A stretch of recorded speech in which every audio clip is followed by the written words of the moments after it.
Welcome to Finacle Tuitions. My name is Dr. Venkatramana.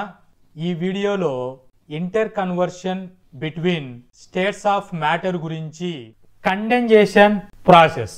Condensation అనగా gas converted to liquid. So stove మీద ice cubes పెట్టా. Ice cubes ని heat చేస్తే అంటే temperature apply చేస్తే water గా కన్వర్ట్ అయిపోతుంది. ఈ వాటర్ అనేటువంటిది అగైన్ టెంపరేచర్ స్టవ్ హీట్ అలాగే ఉంచితే వాటర్ వేపర్స్ రావడం అనేటువంటిది అబ్జర్వేషన్ చేస్తూ ఉంటాము. ఈ వాటర్ వేపర్స్ కి వచ్చేటప్పుడు స్టవ్ ఆఫ్ చేస్తే స్టవ్ అనేటువంటిది ఆఫ్ చేసామనుకోండి అంటే కూల్ చేస్తున్నాము, ప్రెషర్ అప్లై చేస్తున్నాము. గ్యాస్ అనేటువంటిది మళ్ళీ వాటర్ డ్రాప్లెట్స్ అనేటువంటివి ఇలా కిందికి లిక్విడ్ ఫామ్ లో డౌన్ అయిపోతాయి. లిక్విడ్ గా కన్వర్ట్ అయిపోయినప్పుడు ఫ్రిడ్జ్ లో పెట్టామనుకోండి, ఫ్రిడ్జ్ అంటే ప్రెషర్ అప్లై చేస్తున్నాం, మళ్ళీ ఐస్ క్యూబ్స్ లాగా ఫామ్ అయిపోతుంది. సో ఇక్కడ మనకు వచ్చే ప్రాసెస్ ఏంటి? కండెన్సేషన్. కండెన్సేషన్ అనగా వేపర్స్ అనేటువంటివి లిక్విడ్ గా కన్వర్ట్ అవుతాయి. ఈ ప్రాసెస్ నే కండెన్సేషన్ అని చెబుతాము. Understanding the concept of condensation. So condensation process జరిగేటప్పుడు ఫేజ్ ట్రాన్సిషన్ ఏం జరుగుతుంది అంటే గ్యాస్ స్టేట్ ఫేజ్ నుంచి లిక్విడ్ ఫేజ్ కి కన్వర్ట్ అవుతుంది. దీన్నే కండెన్సేషన్ అని చెబుతాము. గ్యాస్ నుంచి లిక్విడ్ రావడానికి ప్రెషర్ అప్లై చేయాలి. గ్యాస్ అనేటువంటిది లిక్విడ్ ఫేజ్ గా కన్వర్ట్ అయ్యే ఆ పర్టికులర్ టెంపరేచర్ నే డ్యూ పాయింట్ అని చెబుతాం. So dew point of water is equal to depends on the dew point అని చెబుతాము. So what is dew point? So the temperature at which condensation occurs is noun as the dew point which varies based on factors like humidity and pressure. ఈ dew point అనేది fixed గా ఉండదు. Humidity మరియు pressure base చేసుకొని అది vary అవుతుంది, change అవుతూ ఉంటుంది డ్యూ పాయింట్ అనేటువంటిది. What is dew point? The dew point is the temperature at which air needs to be cooled to become saturated with water vapor and reach a relative humidity of 100%. Vapour state అయినటువంటి gases state అయినటువంటిది liquid state గా drop అంటే liquid state గా అంటే water drop గా convert అవ్వడానికి at particular temperature వద్ద convert అవ్వడాన్ని dew point అని చెబుతాము. సో అట్మాస్ఫియర్ లో హ్యూమిడిటీ అనేటువంటిది ఉంటుంది, అలాగే ప్రెషర్ అనేటువంటిది ఉంటుంది. ఈ హ్యూమిడిటీ ప్రెషర్ అనేటువంటిది బేస్ చేసుకొని అట్ పర్టికులర్ టెంపరేచర్ వద్ద వేపర్ అనేటువంటిది లిక్విడ్ గా కన్వర్ట్ అవ్వడాన్ని కండెన్సేషన్ అంటాం. ఈ కండెన్సేషన్ ప్రాసెస్ లో at particular point is called as dew point. What is relative humidity? So due point అనేటువంటిది హ్యూమిడిటీ బేస్ చేసుకొని వ్యారీ అవుతుందని చెప్పాం. సో రిలేటివ్ హ్యూమిడిటీ అనగా ఏంటి? రిలేటివ్ హ్యూమిడిటీ అనగా ఏ మెజర్మెంట్ ఆఫ్ మాయిశ్చర్ ని మెజర్మెంట్ చేసేదాన్నే రిలేటివ్ హ్యూమిడిటీ అని చెబుతాము. Relative humidity is the amount of moisture in the air compared to the maximum amount of moisture the air can hold at given temperature. Relative humidity అంటే amount of moisture అనేటువంటిది air లో ఎంత ఉంది అనే measurement చేయడాన్ని relative humidity అని చెబుతాము. Relative హ్యూమిడిటీని express చేయడానికి 100% అని ఎక్స్ప్రెస్ చేస్తాము. దీన్నే ఫుల్లీ సాచురేటెడ్ విత్ మాయిశ్చర్ అని చెబుతాము. రిలేటివ్ హ్యూమిడిటీని హైగ్రోమీటర్ ద్వారా మెజరింగ్ చేస్తాము. మోడర్న్ టెక్నాలజీలో స్మార్ట్ ఫోన్స్ అనేటువంటి ఇలా స్మార్ట్ యాప్స్ ను యూజ్ చేసి మొబైల్ ఫోన్స్లలో రిలేటివ్ హ్యూమిడిటీ ఎంత ఉంది అని చెప్పేసి మెజర్ చేయవచ్చు. వెదర్ స్టేషన్స్ అయినటువంటివి అక్యురేట్ రిలేటివ్ హ్యూమిడిటీని మెజర్ చేస్తాయి. కాంపిటేటివ్ ఎగ్జామినేషన్స్ లో రిలేటివ్ హ్యూమిడిటీని మెజర్ చేయడానికి యూజ్ చేసేటువంటి మెజర్మెంట్స్ ఏంటివి అంటే ఇన్స్ట్రుమెంట్ వచ్చేసి హైగ్రోమీటర్. కాంపిటేటివ్ ఎంట్రన్స్ టెస్ట్లలో రిలేటివ్ హ్యూమిడిటీని మెజర్ చేయడానికి యూజ్ చేసేటువంటి ఇన్స్ట్రుమెంట్ ఏంటివి, విచ్ ఆఫ్ ది ఫాలోయింగ్ అని ఇచ్చారనుకోండి, వాటిలో హైగ్రోమీటర్ అని ఉంటే ఆప్షన్ టిక్ చేయవలసి ఉంటుంది. Optimal relative humidity. ఇండియాలో ఉన్నటువంటి ఎవరైనా యుఎస్ఏ వెళ్ళారనుకోండి, యుఎస్ఏలో స్నో పడుతూ కోల్డ్ కండిషన్లో ఉంటుంది, అంటే రిలేటివ్ హ్యూమిడిటీ హై పర్సెంటేజ్లో ఉంటుంది. సో ఇండియన్ క్లైమేట్ 4 సీజన్స్లో డిఫరెంట్గా ఉంటుంది. సో ఇండియాలో సర్వైవల్ అయినటువంటి పర్సన్ అమెరికాకి షిఫ్ట్ అయ్యారనుకోండి, అక్కడ ఉన్నటువంటి వెదర్ కండిషన్స్కి అడాప్షన్ చేసుకోవడానికి సమ్ టైం అనేటువంటిది పడుతుంది. సో అట్మాస్ఫియర్లో రిలేటివ్ హ్యూమిడిటీ రేంజ్ అనేటువంటిది ఎంత ఉంటే కంఫర్ట్గా ఉంటుందంటే హోమ్స్లో 30 to 50% అనేటువంటిది రిలేటివ్ హ్యూమిడిటీ ఉండాలి. దీని ఆప్టిమల్ రేంజ్ అని చెబుతాము.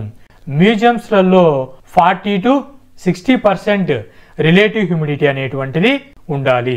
ఇండస్ట్రియల్ పర్పస్లో చూసుకుంటే depends on the industry, pharma, food industry depend చేసుకొని రిలేటివ్ హ్యూమిడిటీ అనేటువంటిది వ్యారీ అవుతుంది. What is dew point? Condensation జరిగేటప్పుడు అటు పర్టికులర్ టెంపరేచర్ వద్ద డ్యూ పాయింట్ ఫామ్ అవుతుంది అని చెప్పాం. సో ఈ డ్యూ పాయింట్ అనేటువంటిది టెంపరేచర్ డిపెండెన్స్ అంటున్నాం. So what is the temperature dependence of dew point? Dew point is the temperature at which water vapor in the air condenses into liquid water. Condensation అనగా vapour అనేటువంటిది gas అనేటువంటిది liquid గా convert అవ్వడాన్ని condensation అని చెబుతాము. Applying pressure. So ఇది temperature base చేసుకొని vary అవుతుంది. కండెన్సేషన్ థ్రెషోల్డ్ అని టర్మినాలజీ వస్తుంది. ఈ కండెన్సేషన్ థ్రెషోల్డ్ అంటే ఏంటి అంటే it represents the point where the air can no longer hold all the water vapor leading to the formation of dew. Vapours అనేటువంటివి డ్యూ లేకి ఫామ్ అవ్వడానికి ఆ కండిషన్ ఉంటుంది, ఆ పాయింట్, దాన్నే కండెన్సేషన్ థ్రెషోల్డ్ అని చెబుతాము. రిలేటివ్ హ్యూమిడిటీని బేస్ చేసుకొని డ్యూ పాయింట్ అనేటువంటిది చేంజ్ అవుతుంది. So temperature and relative humidity base చేసుకొని డ్యూ పాయింట్ అనేటువంటిది ఎలా చేంజ్ అవుతుంది? కేస్ 1 చూసుకుంటే కేస్ 1, 2, 3. కేస్ 1లో ఎయిర్ అట్మాస్ఫియర్ టెంపరేచర్ అనేటువంటిది 13 డిగ్రీ సెంటీగ్రేడ్ ఉంది. Relative humidity 50%. 3 కేసెస్లో రిలేటివ్ హ్యూమిడిటీ 50% అనేటువంటిది కాన్స్టెంట్ గా ఉంది. ఇక్కడ టెంపరేచర్ చేంజ్ అవుతుంది. 13 degree centigrade, 24 degree centigrade, 35 degree centigrade. 13 degree centigrade దగ్గర రిలేటివ్ హ్యూమిడిటీ 50% ఉన్నప్పుడు డ్యూ పాయింట్ వచ్చేసి 2.8 డిగ్రీ సెంటీగ్రేడ్. టెంపరేచర్ ఇంక్రీజ్ చేశాం 24 డిగ్రీ, అంటే రూమ్ టెంపరేచర్కి వచ్చాం.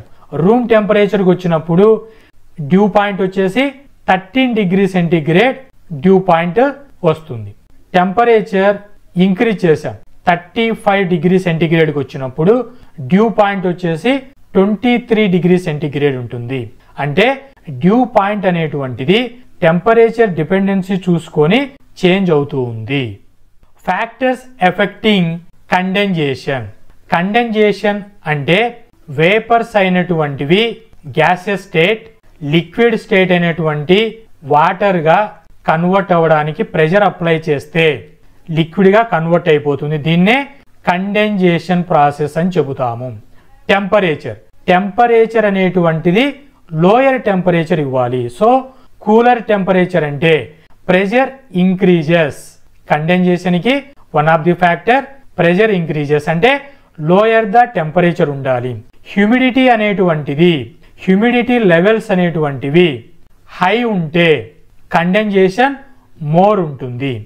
ఎయిర్ ప్రెషర్ అనేటువంటిది లోయర్ ఎయిర్ ప్రెషర్ ఉంటే కండెన్సేషన్ అనేటువంటిది మోర్ ఉంటుంది.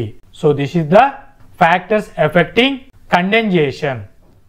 Condensation on surfaces. సర్ఫేసెస్ అనేటువంటివి smooth surfaces, organic surfaces, rough or textured surfaces అని 3 టైప్స్ ఆఫ్ సర్ఫేసెస్ అనేటువంటివి నేచర్లో ఎగ్జిస్ట్ అవుతాయి. స్మూత్ సర్ఫేస్ అయినటువంటి గ్లాస్ కానీ మెటల్స్ తీసుకున్నప్పుడు గ్లాసు మెటల్స్ పైన కండెన్సేషన్ అనేటువంటిది ఇలా ఫార్మేషన్ జరుగుతుంది. ఆర్గానిక్ సర్ఫేసెస్ అయినటువంటి ప్లాంట్ సాయిల్ మీద వాటర్ డ్రాప్లెట్స్ అనేటువంటివి ఇలా అబ్జర్వేషన్ అనేటువంటిది చూస్తూ ఉంటాము. టెక్స్చర్డ్ అంటే రఫ్ టెక్స్చర్డ్ సర్ఫేస్ అనేటువంటి సర్ఫేసెస్ పైన కండెన్సేషన్ అనేటువంటిది ఈ ఫార్మేషన్ లో జరుగుతుంది. Importance of condensation in nature అంటే applications of condensation in nature. ఎక్కడెక్కడ కండెన్సేషన్ అనేటువంటిది అబ్జర్వ్ చేస్తూ ఉంటామంటే water cycle. So this is one type of ecosystem ని డెవలప్ చేస్తుంది. వాటర్ సైకిల్ చూడండి, సీలో వాటర్ ఉంటుంది. సమ్మర్ సీజన్ లో సన్లైట్ పడి ఎవాపరేషన్ జరిగి లిక్విడ్ స్టేట్ అనేటువంటిది గ్యాస్ గా కన్వర్ట్ అవుతుంది. గ్యాస్ అనేటువంటిది కండెన్సేషన్ జరిగి క్లౌడ్ ఫార్మేషన్ లో జరుగుతుంది. ప్రిసిపిటేషన్ జరిగి రెయిన్ అనేటువంటిది పడుతుంది. ఈ రెయిన్ అనేటువంటిది ఫ్లో జరిగి లిక్విడ్ ఫామ్ అవుతుంది. ఇలా వాటర్ ఫ్లో జరగడం చేత టెక్టోనిక్ ప్లేట్స్ అనేటువంటివి ఫార్మేషన్ జరుగుతుంది. వాటర్ సైకిల్ అనేటువంటిది it is a continuous process. ఈ వాటర్ సైకిల్లో కండెన్సేషన్ అనేటువంటిది ప్రాసెస్ అనేటువంటిది కీ రోల్ ప్లే చేస్తుంది. Next one plant growth. Plant growth అవ్వడానికి కండెన్సేషన్ అంటే గ్యాస్ అనేటువంటిది వాటర్ డ్రాప్లెట్ గా ఫార్మేషన్ జరిగి ప్లాంట్ దగ్గర ఈ వాటర్ డ్రాప్లెట్స్ ఫామ్ జరిగి ఇది ప్లాంట్ గ్రోత్ కి యూజ్ అవుతుంది. అలాగే ఈకో సిస్టమ్, ఈ వాటర్ సైకిల్ అనేటువంటిది ప్రాసెస్ కంటిన్యూస్ ప్రాసెస్ జరగకపోతే అంటే ఫర్ ఎగ్జాంపుల్ కి వర్షాకాలంలో వర్షాలు పడలేదనుకోండి, గ్రీనరీ అంతా కొలాప్స్ అయిపోతుంది. అదే సమ్మర్ అనేటువంటిది జరగకోకుండా 12 months వింటరే ఉందనుకోండి, వాటర్ సైకిల్ అనేటువంటిది స్కేర్సిటీ ఫామ్ అయిపోతుంది. సో ఇలా ఈకో సిస్టమ్ డైనమిక్ గా కంటిన్యూస్ ప్రాసెస్ లో ఉండడానికి కండెన్సేషన్ అనేటువంటిది క్రూషియల్ రోల్ ప్లే చేస్తుంది. Hope this information is informative. Thank you.